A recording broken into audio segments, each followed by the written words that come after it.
And we're back, better late than ever. We also went on a little international break, but we're back to discuss Milan. Unfortunately, much like this season, we have small little peaks of happiness here and there, but we're back to slight despair. First of all, welcome back, Ozzy. Hope you had a good international break. I watched very little Thank international you. football because I hate Nations League. No, It's in the for yeah, background some there, but I'm never actually watching. yeah. For once, I actually followed it a bit. Sweden managed to fumble a 2-0 lead against Slovakia. I think it was Slovakia or Saw that. Slovenia. Tough. But then a solid win against Estonia. Gyökeres is an absolute monster of a player. He's going to Yes. be sold this summer. Yes, it looks like But people were wondering if it was going to be sold this past summer. yeah, that guy And can't stop assisting and scoring. He yeah, is the complete striker. yeah, and people were wondering if it was going to be an overpay for him. And it looks like whoever didn't buy him is gonna, and whoever is could get on a deal, and next summer he is surely gonna be, just even more expensive. A Mm. few of our boys in action, not too many. We saw, thankfully, honestly, Maurizio Pochettino, an absolute goat, sending Pulisic home after the first game where Musa scored and got man of the match off of Yeah, Pulisic assist. Um, then we saw, I think, the French boys played a little bit, and that was I think about it. Theo was rested for the second game in France, I believe. That's correct. You're right. Yeah. And wait, let me boost up my volume of my mic. But yes, we should talk about the Fiorentina game because, of course, this is where we left from. Unfortunately, it was a 2-1. I put it up on the screen now. Sorry, I'm just Yeah. multitasking here. No, I mean, I guess I can kick things off with. Yes, please do. We were on the sort of the high of the Derby win, and then the Lecce game, and the Leverkusen game was a bit of a slump. But we decided to blame that on the referee, and we thought here's where we continue that Lecce, that inter stride, and yeah, I guess it wasn't a great game for us. We should have won with the penalties given. Uh, Individual mistakes led to two goals. I would say more on the Tomori. We'll talk about that. But disappointing, very disappointing to see. Not even a draw. We lost. Yeah, 0 points. Very disappointing. Tiranan is also picking up that red card. So incredibly stupid. It seems like they're not grown ups. They're not taking it seriously. It's not very professional. It's just banter era Milan esque, I would say. Yeah, tough game to watch. Overall, totally right. Yeah, the toughest part is, I mean, you win and you lose games, but yeah, I mean, the stuff that happened in these games, you don't like. You'd be ashamed if your five-a-side football team did this. If you miss Yeah, two yeah, penalties because you're ignoring the coach and you're ignoring the penalty taker, and people are going in twice back to back across two halves, which means presumably they talked about it at halftime. I mean, literally, you'd be ashamed if your five-a-side team did that. yeah. Or is it that Fonseca just doesn't have, for lack of better words, doesn't have the balls, the courage, the thing that he's been translating all across the changing room, doesn't have it himself to be up, sort of be stand up and be like, I know you, Teo Hernandez, you're not a legend at the club, but you're probably one of the most liked players in the team. You definitely deserve the spotlight, but what are you doing? Yeah, This is not okay. Does I mean, obviously this stays behind closed doors, and hopefully that kind of stuff doesn't leak to the media. But does Fonseca actually do anything about it? Does he say anything? Does he just sort of brush it off and say, you know what, okay, next time, like actually take a stand? Has he lost the changing room completely? Now this is a bit clickbaity, but has he lost the game, the locker room, the changing room completely, yeah, whereby he that's can't very fair. himself in his decisions? Does he just brush it off and then just sort of complain to the media afterwards and say something that I mentioned? Yeah, Uh, it's I very mean, fair. I think those are would all it very happen? fair points. Would it happen under Conte? Would it even have happened under Pioli? I mean, even Pioli could get angry. Pioli could get angry, and I mean, Pioli was wrong in many ways, but he always had a good relationship with the key players. That's Yeah, something that always felt for him. Yeah, I mean, it is clear that Fonseca does not have, doesn't mean that he will never have it, but clearly does not have that at the moment.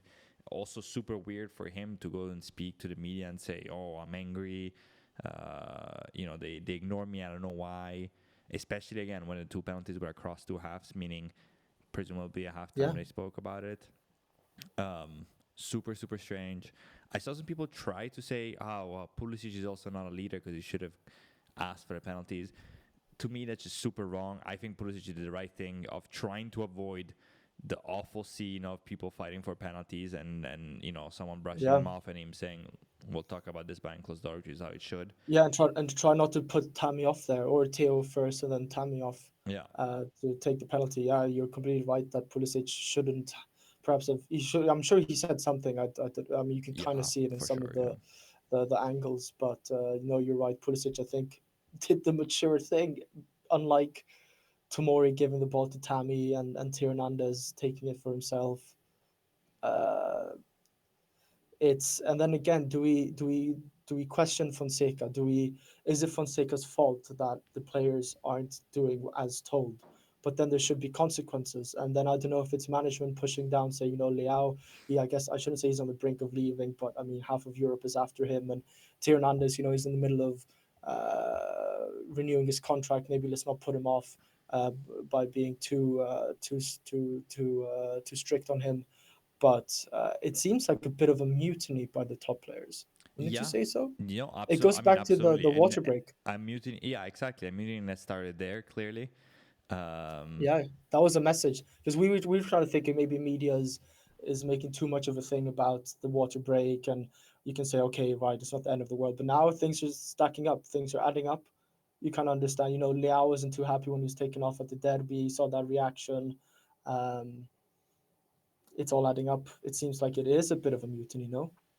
I mean, absolutely, and I hope it's resolved. It's always, I think it almost makes the break almost makes it tougher because we lose that game like that and then everyone leaves.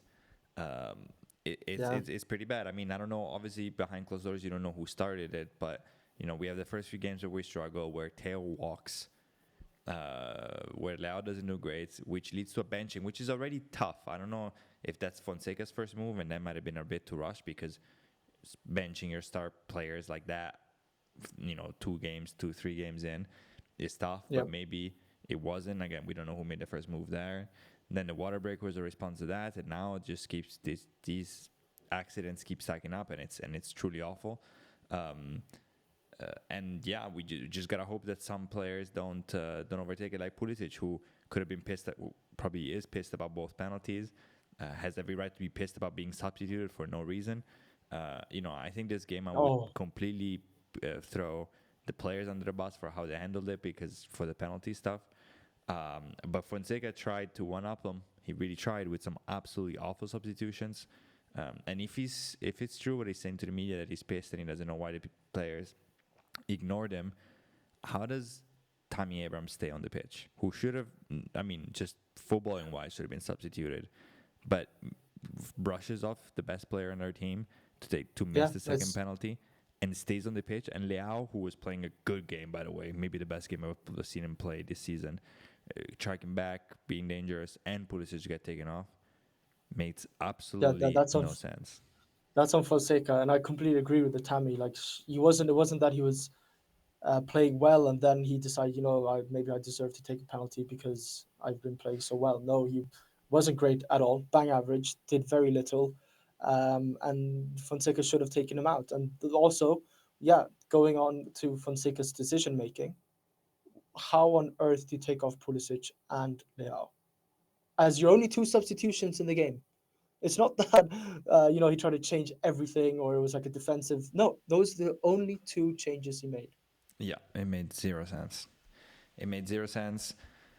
Yeah, yeah, I don't know. I mean, and to wrap up on the penalties, I think Theo has such a love-hate relationship with Theo.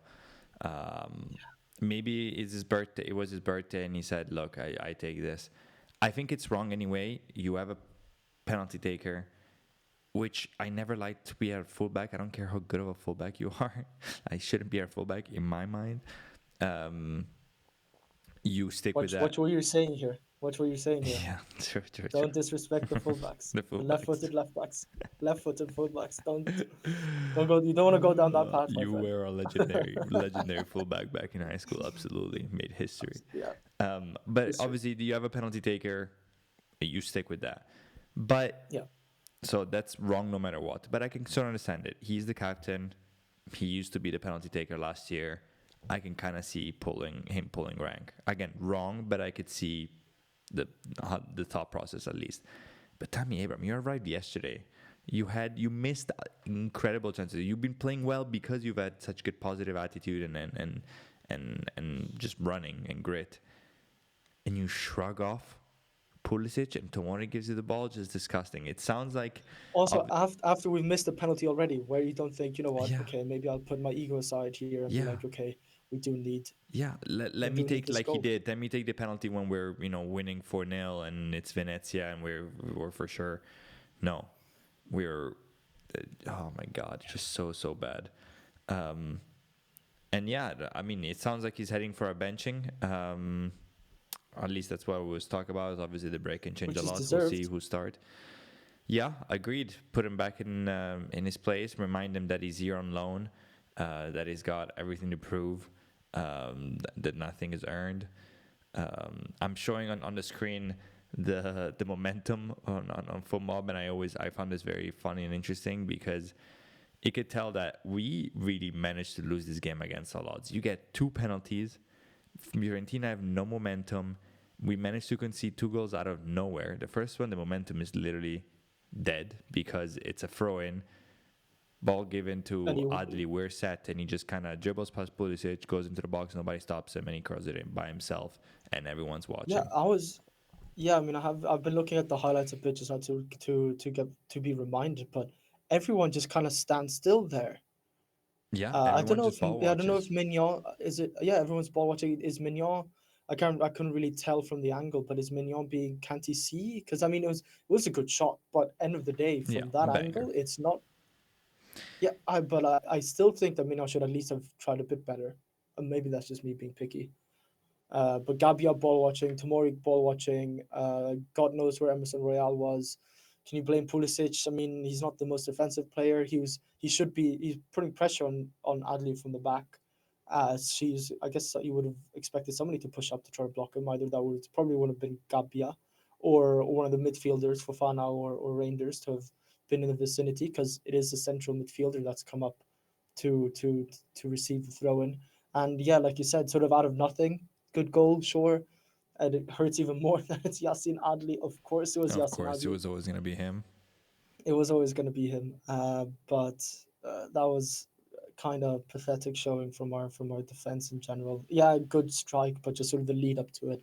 Yeah, banger No strike, but momentum. The throw in. he's capable of that if you give him all the time in the world and that space, that kind of space, in at Yeah, the edge of the box or just in the box. And then the second goal, it shows a little bit of momentum before, which is fair. But I mean, goal kick. Again, we're supposed to be set. Tomori absolutely howler. No one behind him, and yeah, Gudmundsson slots it away. Gudmundsson, by the way, hell of a player. yeah. Um, A tomorrow mistake. Let's be quite yes, all frank. I mean, yeah, it's I don't know. Can you say it was windy or anything? No, but the ball is a straightforward up in the air from the goalkeeper just outside his penalty box, pretty much yeah. up in the air, That's a straight center up and back's bread and down. butter. You hit Yeah, that every time. nobody's really around him pressuring him. You can't blame the floodlights because it's straight up in the air. You're not caught off guard. It's not one of those balls where it's right in between midfield and centre backs and nobody's communicated. He sees that ball for quite a while to come down, and he just whiffs. Yeah, he's not running. He just completely misjudges it, and yeah, just And it leads to inexcusable. it leads to conversation. I'll ask you, Stefano. Uh, I mean, Tomori was solid for Scudetto, but he has dropped off. I'm not saying he's been terrible, but he does have the odd mistake in him. Apart from this last derby, he's been completely outplayed in big games. I would say. Um, is it going to be Pavlovic Gabia next game, or against Udinese on Saturday?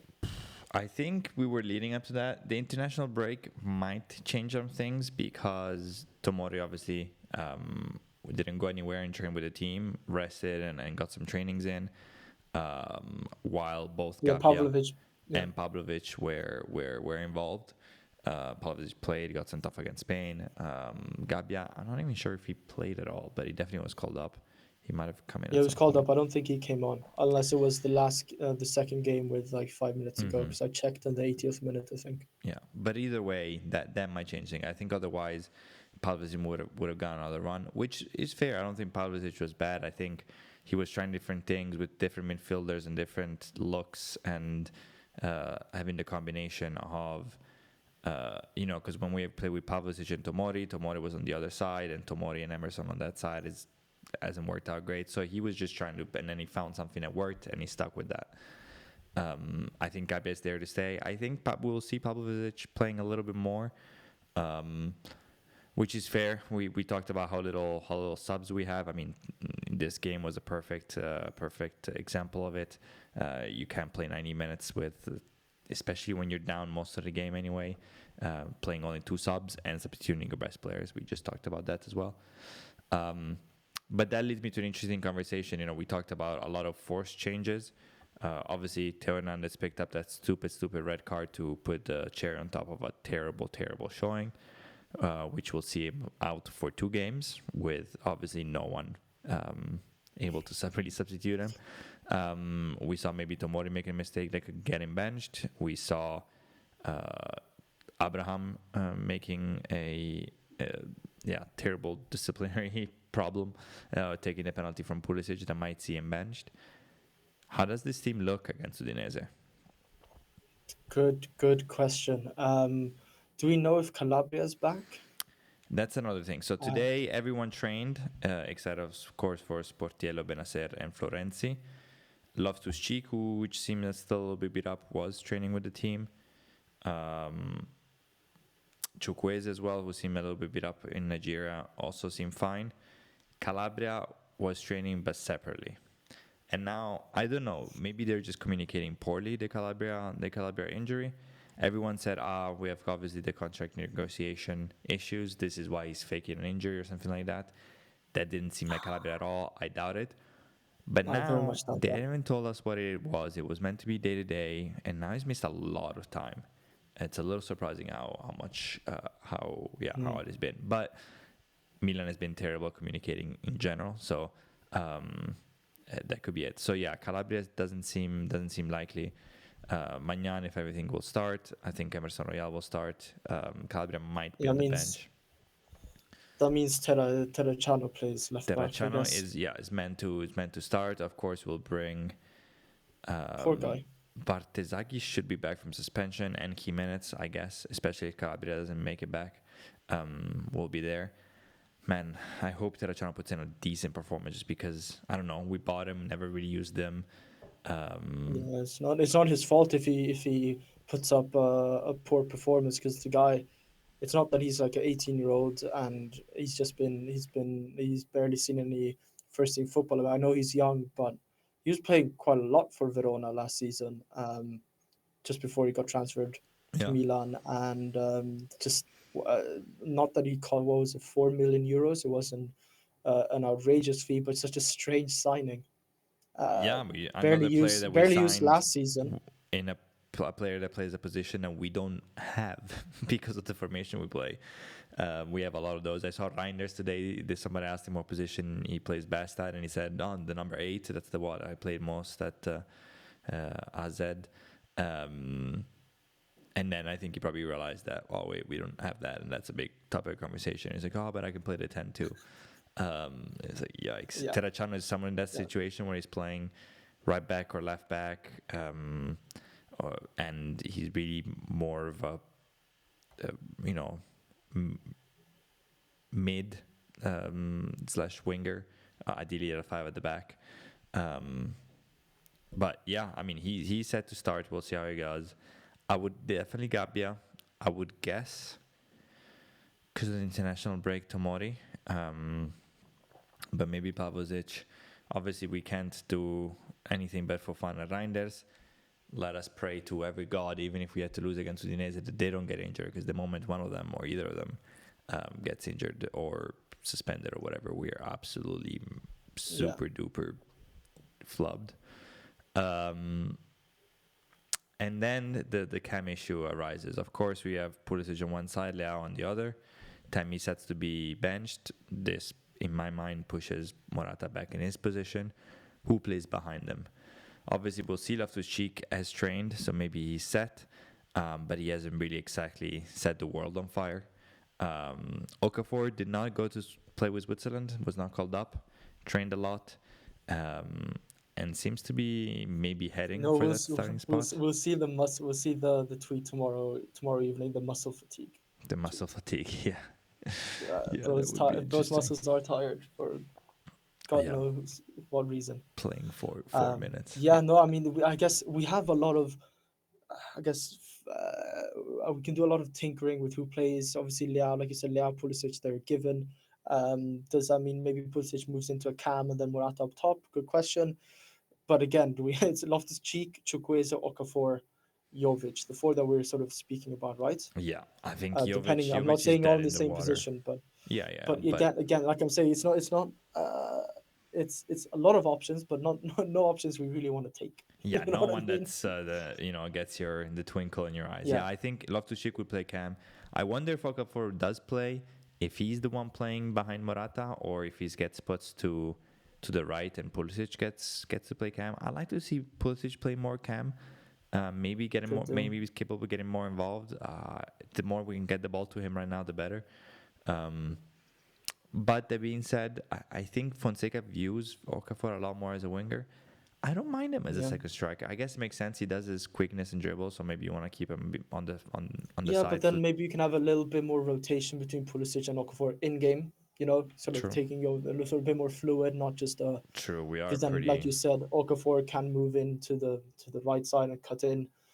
Could be. I mean, Leao shouldn't really be too much sort of fluidity in that position. He does sort of wander around. He does whatever he wants, but he's best out on the left. Or if for some reason we do swap them around, so Leao's on the right, but we very, very extremely rarely see that anyways. I think what you could argue is that if you move Pulisic into cam, a position he's played for us before and throughout the years, you can guarantee, let's say, Chukwueze playing at a position that he's sort of trained and drilled to play, which is right wing. That's true. Because and Chukwueze, I think, I mean, definitely tonight he had the awful shot. Let's get that out of the way. Oh my! It was dreadful. Christ. Sent into rows. Awful. That being said, that was a situation that he just got the ball, dribbled past everyone, got in an excellent position, and then I don't know, the ball bounced or whatever, hit the wrong part of the ball, hit the turf, whatever. But that was I think great chance that he created out of nothing by himself. Like, I don't feel like he should be clowned for that. He's the only one. Yeah, no bad to say, but I think he should still be clowned for that. Was god awful, and I think they managed to get Furlani and Ibrahimovic's reaction live. Or at least after the game, because I was watching on Swedish TV. Vicky Blumé, the commentator, was going through it, and I think Ibrahimovic's reaction was hilarious. Like, he was so shocked, and like he couldn't actually believe what he just saw. Yeah, usually he would get angry at those, especially when he was still playing there. He literally seemed surprised that could possibly happen to a professional player. It was hilarious. But he seemed pretty lively, apart from that awful conclusion. He seemed pretty lively, so it'd be interesting to see if he gets to play and Pulisic gets cam, or if Okafor plays and where he plays. I would just like to see Okafor by Morata. I feel like it's a waste maybe with the dribbling, but I feel like Okafor does very well when we're like packing the box and we're putting some crosses in at that kind of like late edge of the box kind of position. But we'll see. I kind of hope Chukwueze or Okafor over Loftus-Cheek, just to see if either of them have a little bit of fire up their rear end, just a little something to wake this team up, and to see if we have more than the 11 players in our rotation. But yeah, I mean, it's going to be Udinese. They've been playing much better football compared to the last few seasons. So hopefully not a dreadful game, but not a game that we usually... Yeah, they are ahead of us in the standings. Yeah. And not a game that usually us Milan fans look up to with any sort of anticipation. It always somehow ends up pretty poorly. It's meant to be a pretty rainy weekend in Italy, so could also be. especially I feel like it rains every time we play in Udine at Yeah, Udinese's it feels ground. like a very rainy type of game. I guess we've been going on for a little Oh, while. we're We playing at can home. we Yeah. can we can wrap it up. Um, yeah, we don't even know who will play. But what do you think? We play at home again, and it's going to be an interesting stretch after this. Obviously, 2 games without Teo. Then we have Napoli after that with Conte. A lot of talks about, hey, maybe we should have gone for Conte. Speaking of, does Fonseca have the locker room? Does it not? Conte's I got a was gonna lot of say would problems, but that stuff does not happen under Conte. Everyone I is was focused. going to He's say. juicing every little ounce of effort from his teams. It's making it look like I think maybe, if it happened twice in a row, the penalty situation, Conte would have run onto the field himself yeah, yeah, and literally strangled Tammy.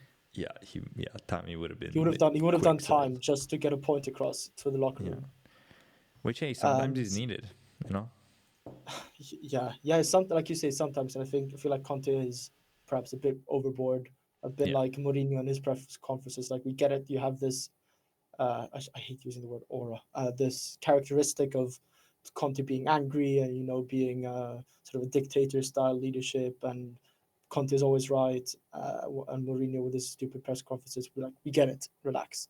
But Fonseca also has zero aura. Feels like he has nothing going about him other yeah, than and he's making got pastry jokes. no support from our management, which is non-existent. So he's out there with his Portuguese accent, trying to communicate in a language that he's not fluent in. So when he says, Yeah, I'm incazzato, I'm pissed, um, it's just all bad communication wise.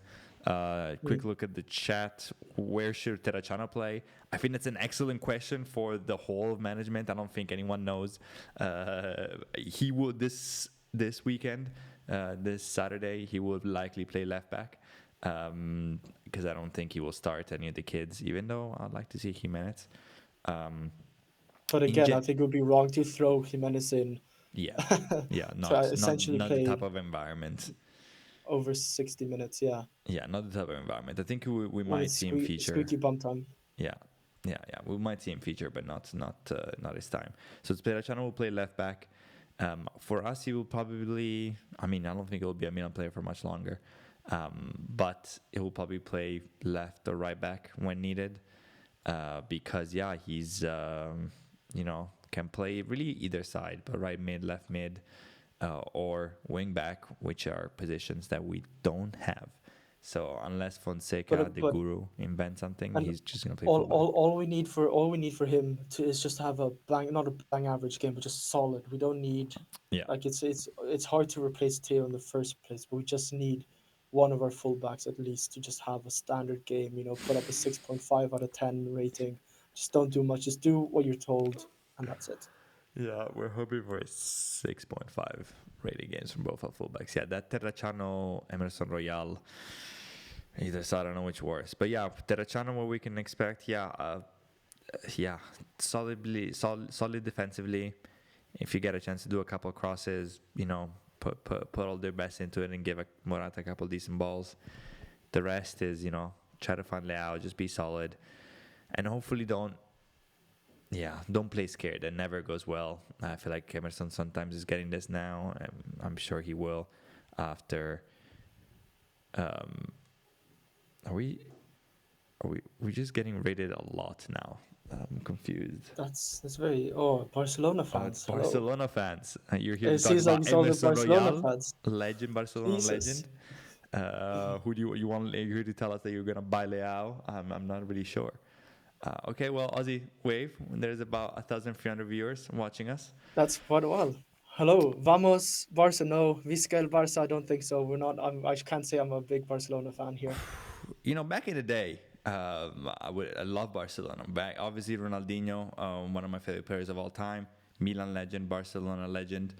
Leao for Lamine Yamal. I don't think neither fans would want that. I would. Would you do that? I just saw that in the chat real quickly. Would you give straight swap Leao for Lamine Yamal? Oh, maybe switch I things think I up. I would. guess. I think I might. Yeah, Better yeah, attitude right yeah. I now. mean, Leao is maybe currently in good form, the better player, but less consistent. And Yamal is just an absolute freak of nature.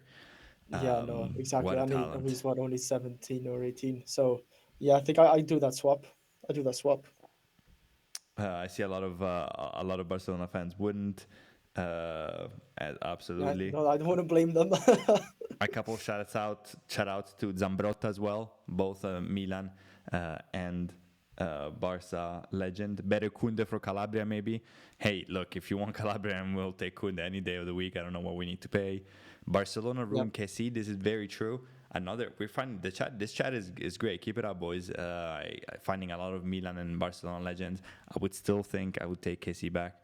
I think he's very happy where he is, making a hell of a lot of money. I saw Kessie had an interview. I think it was for the Ivory Coast, or at least for a Ivory Coast newspaper, and he was doing like best ball knowledge or best on the ball, best left foot, best right foot, etc. He put Leao as the best right foot, but he also put Ousmane Dembele as the best footballing IQ. Footballing IQ. I mean, I see Dembele getting a lot of shouts in general because being so good. Klopp is a big fan. I'm not sure about IQ. Couple more good names that are both Barcelona and Milan legends. I saw obviously Ibra, Edgar Davids, Coco, great name. Coco, yeah. I mean, a lot of Coco as well. Philippe Coco, Netherlands legend. legend. Rivaldo, also a great one. Yeah. They're coming. I'm trying to understand where this rate is from. Thank you to chat for keeping me up. They come from journalist Gerard Romero channel. Well, thank you, Gerard Romero, for rating us. I'm not sure how you came across from us. Maybe we're the only ones streaming on a Thursday night at 10 p.m. European, but thank you very much. Forza Milan to everyone. Go and follow us on Twitch and subscribe on YouTube as well. Ronaldo Nazero, of course. Turam. Not sure about Turam, to be honest. Neither am I. But yeah, I mean, we hope that Barcelona. It seems a lot of Barcelona fans, so I'll pander to the crowd a little bit. We hope they have a good season. Obviously, a couple rough injuries, but I saw Daniel almost meant to come back after the break and see what they can put together. Pick up Znesi, aim and his cigarettes. Hopefully he does well for you. I still think he's a great goalkeeper. Honestly, I think that's a great pickup for free. Greetings from Coruña. I just thought of Bojan Krkic as well, another Great Barcelona shot, Milan and I legend. just saw that in the chat as well. Oh, Bojan did you? Krkic. Yeah. That's when it Yeah. was the banter era phase of us, where we're just trying to pick up like rejects or not quite rejects, but wonder kids that didn't quite live up to their wonder kid status. Yeah. De I mean, La his Feu- career path. De La Feu grew up in the cantera, in the Barcelona youth, no? He did, yeah. That's another great shot I just thought of. Can Liberati play for the first team this year? He can. Right now, Fonseca is trying to figure out any 11 players that are decent enough to put, so I'm not sure he will quite get the shout yet. I hope he does. I just saw that The Guardian put him in top 60 youngsters to look out for, and he looks very solid whenever he plays for us in the youth team or even in the Italy team. So I hope that Liberati gets a shot soon, but we need to be better first for him to get any minutes. So let's see. Unfortunately, banter is still going on, kinda. But hey, let's remember that the peak banter was pretty tough. If we're talking about Milan, we're talking about But it is still a Jose little rock in our Mauri. shoe. We're talking about Mati Fernandez. We're talking about Constant. It was a rough time out there, boys. It was a rough The time. Borini playing playing all over the pitch, left any back, position. right back, striker, all of it. Real tough. Zapata as well. Yes. Poli Zapata. Yeah. Peak Pantera. I mean, Barcelona fans have had some struggles in recent years and the money aspect, but you can be peak Pantera Milan. That was really tough. Barcelona fans in the chat, do we think you're winning the league this year? Or is it all up to Real? Although the international break brought us some juicy Mbappe news and drama. I don't know if you saw any of that, but it was pretty rough. it was began from some just articles saying that he won't play because he's partying, and then some essay allegation. Pretty tough. Do we think, Ozzy? Do you think Barca's gonna win La Liga? Oh, good question. I can't say I watch enough of La Liga. It looks like Hans Flick has gotten some sort of organizational structure within the team. Lewandowski's back to score quite a few goals. I mean, you've got Yamal as well. It's yeah, I think so because it seems like Real Madrid haven't really sorted out their front four. Mbappe is not.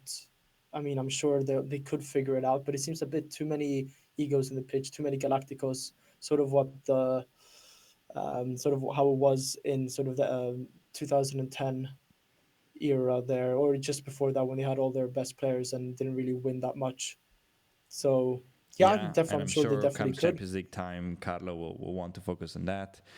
He's trying to rotate a lot. He's trying to find obviously the main three up there, but he's got Hendrik on the bench. He's got Arda Güler to try to fit in here and there. So a lot going on. Barca seems more solid. I'm sure Real Madrid would also push out for the Champions League because they always do. So it'll be a pretty interesting race. I think it's mostly those two. We'll see how Atletico does. If you know the new signings keep firing like they have, we saw Gallagher having an immediate impact, and so on. Maybe the La Liga is an interesting will be an interesting race to watch down the line. What do you think? Will Barca beat Bayern next week? Maybe. Champions League has been a little bit crazy this year. If I had money to bet, I like the stability of Bayern. But look, if Barca is firing on all cylinders, I think they have a chance against anyone. And again, Yamal is Yamal. Right now, I would just give the ball to him and watch. Who do you think? But this makes me think. Who do you think is the favorite for the Champions League? God knows. I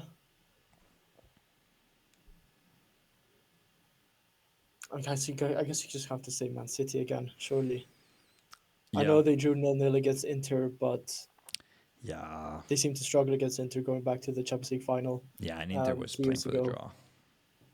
Yeah, exactly. So I mean, Yeah, you still have to say, even without Rodri, that's a good thing. The thing you have to keep in mind.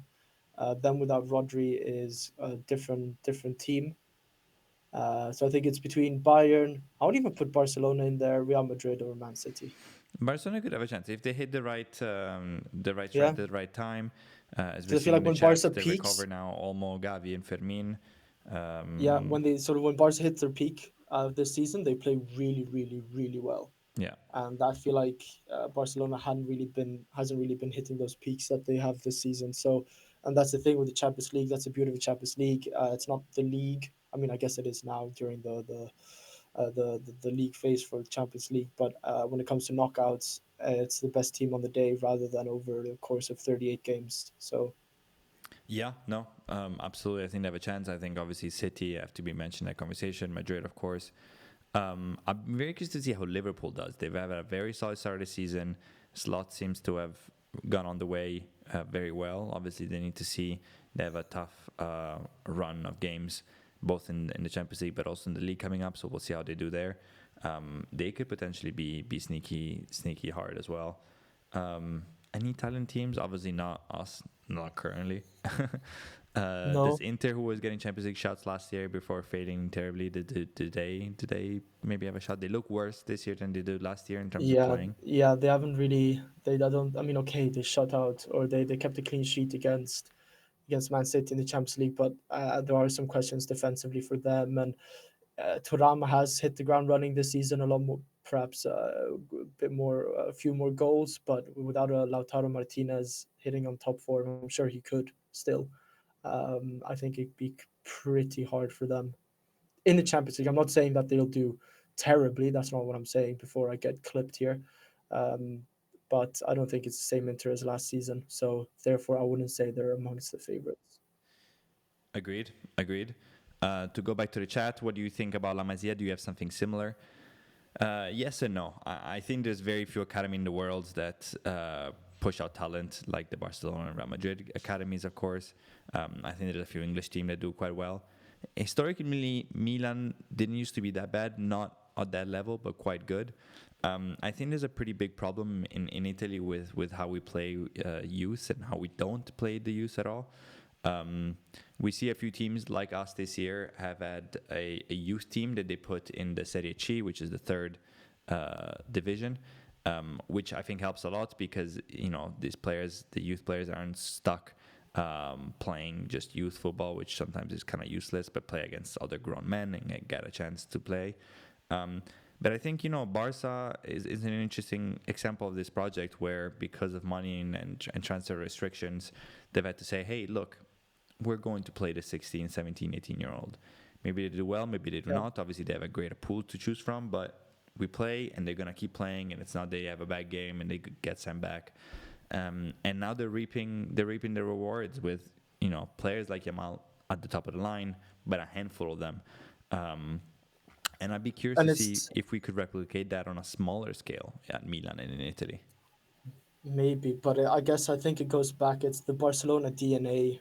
Obviously Barcelona nowadays they don't play the same tiki taka of the late 2000s, early 2010s. But it's sort of that. It's the cohesion between the first team and the second Yeah. and La Masia, the youth academy there. It's got one spinal structure and they sort of play the same type of football. Maybe I'm chatting absolute rubbish, but the Barcelona fans can probably test this, whereby there is that cohesion and they try to replicate the style of play. So therefore, it's a much easier jump for the Yeah. 16, 17, 18-year-old just to do exactly what they were doing for their team, just on the big scale, on the big stage. Yeah. It's Same that culture. They're not Barcelona there. DNA. The Yeah, youth team isn't there to win titles, but to, as it shouldn't, is there to train players to take the next step. I see in the chat, so Barca is like Atalanta. I mean, not quite. I can see what he's saying. Atalanta is one of those few teams that kind of reaches back and tries to give youth a chance. There's not a lot of those teams that are being brave in Italy. I think Juve is trying to do that with Thiago Motta. We see a lot of 18, 19, and so on year-olds that are starting. Again, Juve has had some trouble with money. They've had to cut a lot of salary as well. So that's kind of a similar situation to Barcelona. Again, the Barcelona and Madrid levels are quite high, but if we can do a model that kind of replicates it on a smaller scale in Italy, any club, but obviously, hopefully, this club, that would be ideal. We have a couple more minutes here. Let's see. Milan Futuro can help, but AC Milan needs real management. I don't see Ibra ready to do this. Absolutely, we've been saying this a lot ever since Maldini has been kicked out. We have American leaders that don't really know football. We have Ibra there. Nobody still really knows his official role. We have Moncada there, who is more of a scout. And you can see that in how alone our manager has been left in this couple tough performances. And it's really hurt our communication. I think in general you need big support when it comes to communication and how you carry across a team from your management. We haven't really gotten that. but it is the first season with Milan Futuro, so I guess it'll take a few years for it to Yeah, be they've had a really brought up to rough speed. results, but they are playing against grown men. So I think you're also right. It will take a few years. We'll see how it goes. We'll see if people like Camarda, who's probably our most liberali and so on, who are most coveted players, if they get to feature in the main team at all this year. We'll roll up soon, but it's just a shame to go when 300 people are watching. Are you both Italians? No. I am Italian. Oscar is Swedish. That's why we're talking about I am, Sweden yep. just before. Yep. But I've lived in Milan. I moved to Italy when I was 3 months old and lived there for 5 years. So I am a true rossonero. I didn't pick up. I'm not a glory supporter in that sense. I hope that wasn't where you were going with this, No, not at all. Rospinto. Yeah, no. I think they're Just just gotta curious defend because of the myself here. English. No, Yeah, his head has the double heart, so I think we're all fine. love that. Love that Um, Rospinto. yeah, Oscar is basically Zlatan Ibrahimovic. Um, Spitting image. spitting image as well, yes. And maybe let's finish. I want the chat. We just did our prediction for Milan Udinese. You guys were just missed it. Actually, no, we didn't. We were about to. No, we didn't. Yeah, So we're I about to. want to see the chat predicting what the score of Milan Udinese will be as we talk about it, and then maybe we finish with a Mount Rushmore of Milan players. So top 4. But what do you think, Ozzy? Can we pull off the win and get back on a I winning think track? yes, I think so. You know me, positive Oscar over here. I think we're gonna win 3-1. That's what I feel. 3-1. Do you have any score, even just one? You feel like one will come out? I've been Yeah, saying I it out for the think past I few think weeks and keep I think missing. I think it's time for Leao. You know, he's been playing. I think he's been playing well, like you mentioned, against Fiorentina, and for Portugal, the few highlights I saw from him were really really good. It was sort of the, I shouldn't say the old Leao, but the Scudetto winning Leao, I should say. Yeah, You know, yeah, just freedom. bombing it through teams, and he's been doing that just without the end product for us the last couple of games. So I'm gonna say Leao brace and. Let's just throw in Pulisic because he's got to score, right? He has to score. He scores every time. What a goal! We didn't He mention does. that against Fiorentina, but an hard strike Yeah, to pull off. Great coordination, great goal that unfortunately will be forgotten because we lost.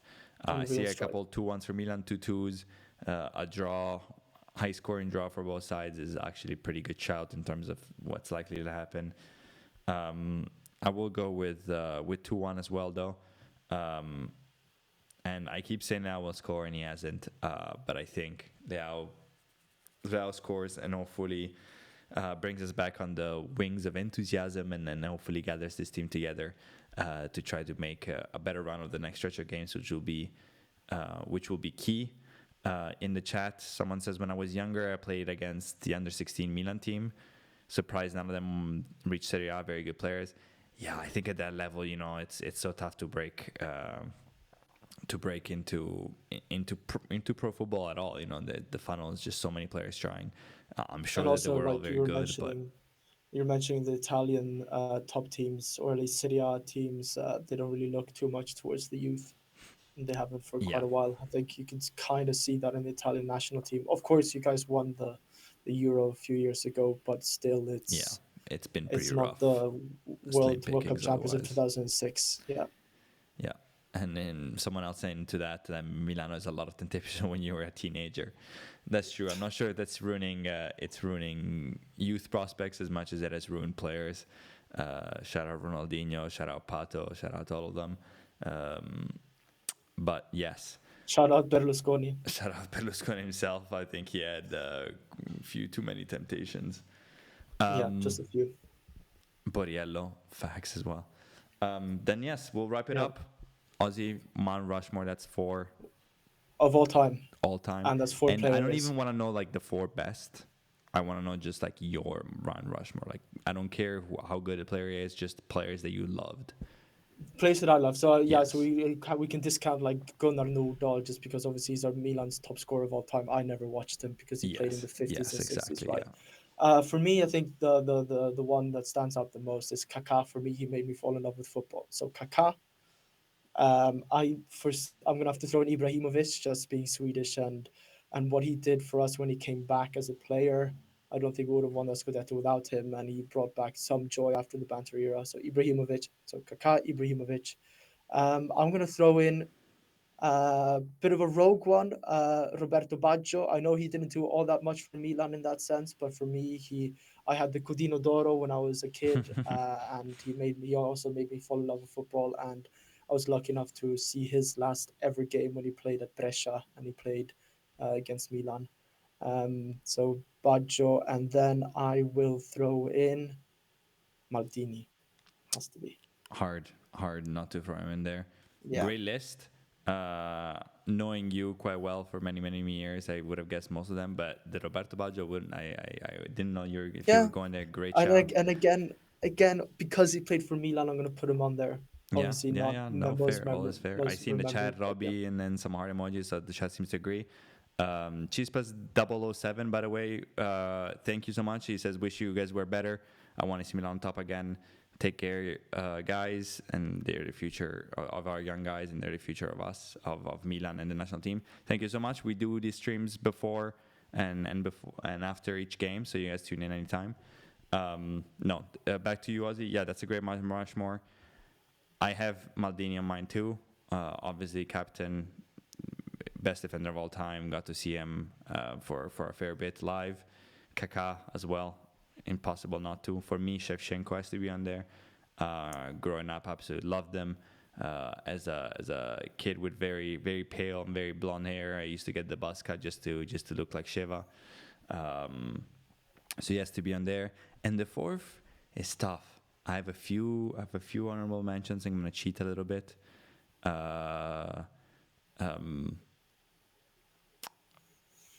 Seedorf I loved. I always loved Seedorf. I'm still salty about how we let him go as a manager after. Yeah. I honestly love Underrated player when we talk about not only Milan's but was best ever players. I mean, he was a wizard on the ball and Yeah, just a machine of a man. massive, strong Thighs, thighs. big Yeah, thighs, but an absolute. I big mean, glutes. he saw the passing demon, delicate on the ball. For both, his foot was just perfect. Honestly, underrated. Yeah. And I just love that. And I love how he carried himself. Extremely smart individual.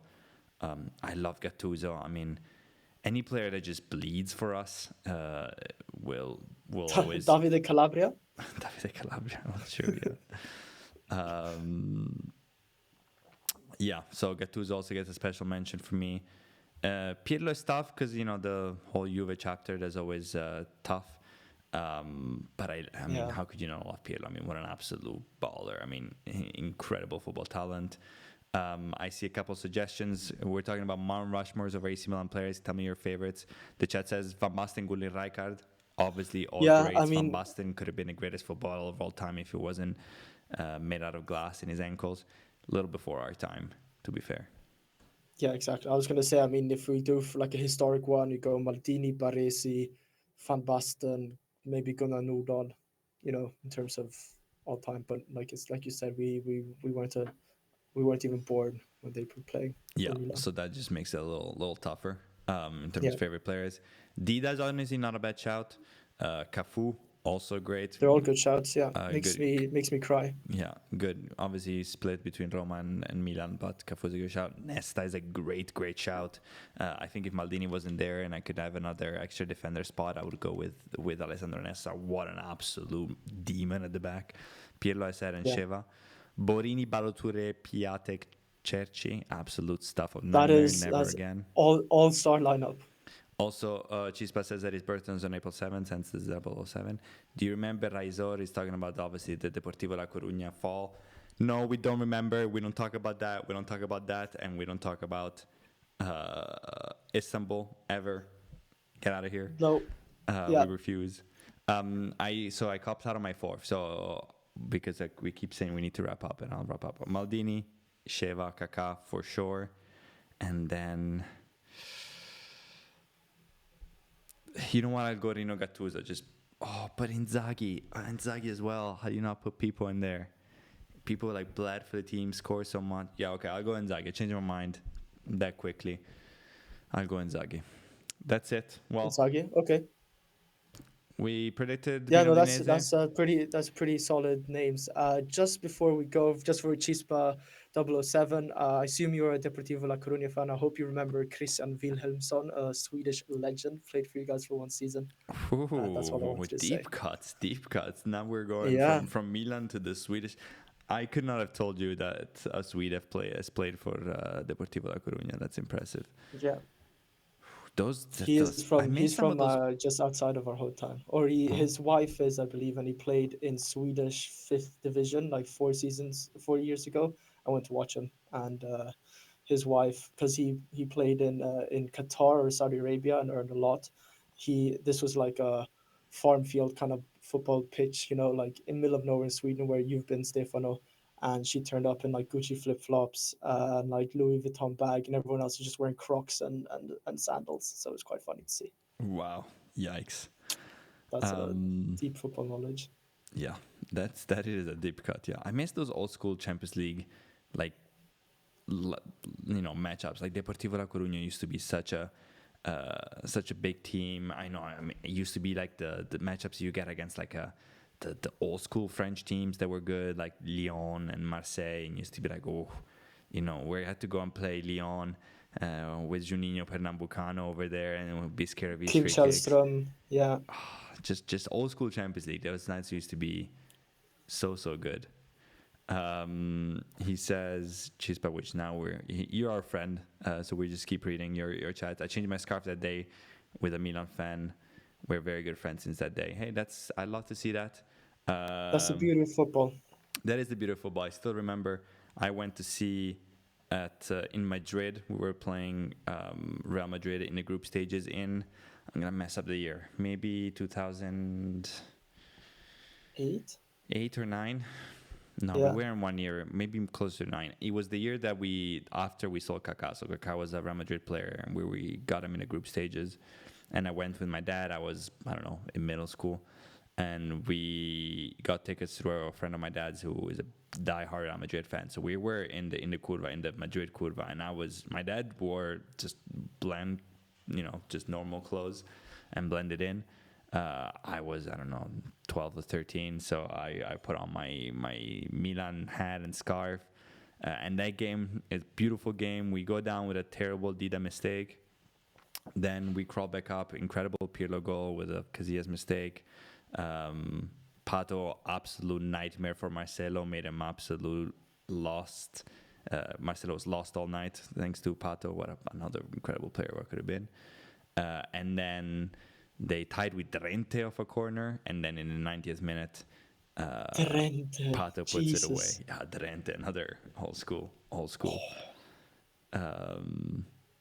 player. So, and I remember that day, Real Madrid fans obviously lost in the group stages 3-2.